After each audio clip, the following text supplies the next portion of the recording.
light standing out visibly through the hazy conditions over there. Often racing. Now, beginning a bit awkwardly from the inside, Manjiri seemed to dip right down there onto its snout. One of the first to get going is Mysterious Fortune. Masterly got out of the gates very well. Exquisite Taste is rushing around them. Caporetto Lob running fourth on the inside of Capable Angel. A length and a half off those as they head out towards the 1,000 is Linchpin. Then Must Be Nice on the inside, just up ahead of Bear Cove Rock. A bit more than a length to Strapping Profit. Back there in the field, Intoxicating, Superfluous. Molly's My Pal is second from last, and back there near the tail is Manjiri. Leaving the 800 behind them, Mysterious Fortune is keen to run along there. He's chewing steel in front. Mysterious Fortune as they work along past the 650. A length clear Masterly. Over on the outside, going forward here on is Exquisite Taste out there deeper. Caporetto look to be travelling very easily back behind them, but needs some room to move as they approach the 400 mark. Capable Angel is right there as well. Linchpin trailing 3 deep. Must Be Nice held up in a bunching field. Strapping Profit continues to run on at the 275. Masterly ranges up, goes to the lead narrowly from Mysterious Fortune. Capable Angel gets clear. No run Caporetto. Linchpin joins in. Strapping Profit. Bear Cove Rock coming right down the outside. Linchpin, Strapping Profit. They're going to go to it with Linchpin. Linchpin, another tight go just from Strapping Profit.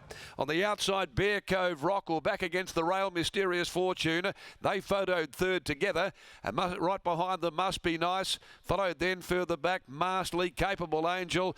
Caporetto didn't seem to get a lot of room down there near the rail. Exquisite Taste further back in the field with Superfluous, Intoxicating. And amongst the last two runners home, Molly's My Pal and Manjiri, who are always back there near the tail throughout.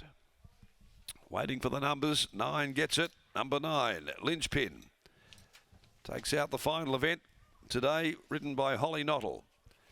The Playing God 3-year-old holds on from Strapping Profit. Bear Cove Rock came down the outside and has got third in the last bob over number 7, Mysterious Fortune, in 1:23.96. A short head by 3/4 of a length. After the running of the 7th, the last event of the day, number 9, Linchpin. For trainer Darren McAuliffe, Playing God, a 3-year-old gelding out of Faux Shizzle. For Impressive Racing and all of the partners that are involved, H. Nottle aboard the winner. She's timed to run perfectly and just held on from the big fellow. Strapping Profit, first up today at 1400. Good effort for trainer Steph Bacranich and ridden by Jason Whiting. And Bear Cove Rock, number 3, third home. The Awesome Rock gelding for trainer Ray Miller and ridden by Troy Turner. 9:5:37 to the last event of the day. The Boom Apprentice takes out the last. H. Nottle on Linchpin in race number 7 as we head back to Lockie, joining us in the enclosure. Thanks, Darren. Great to see Linchpin back into some form. He looked like the horse that had just lost his way a little bit over the last few months, but great to see him back in some form, courtesy of a wonderful ride from Holly Nottle, 3 deep with cover, following the move of some of the fancies into the race, and he really needed to dig deep over the concluding stages, and that's exactly what he did. Unfortunately, for followers of Scotty Emery, it wasn't to be, with Strapping Profit looming large like the winner at the 200 and 300 metre mark, but it wasn't to be for him first up, but he'll be a horse to follow for the remainder of this campaign. But Darren McAuliffe, I'm sure, is very, very pleased to see his Playing God 3-year-old back in the winner's circle for the 2nd time in his career. As he joins me now, Darren, congratulations on the victory. Linchpin back in some form this afternoon. I'm sure that's a nice relief. Yeah, a bit more suitable distance for him, and yeah, he was just able to keep momentum and use that big long stride, and still got no idea what he's doing, but yeah, it was tradesman.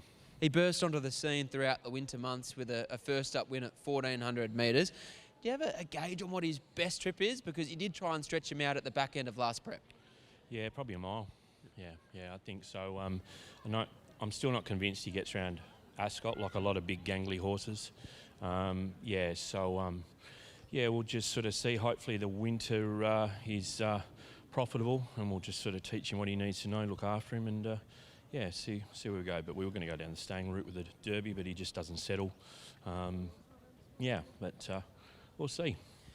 Getting back to Belmont Park in a couple of weeks' time, could he be the horse that we see even improve a little bit more, racing on top of the speed at that mile start where there's that big long run down the back straight?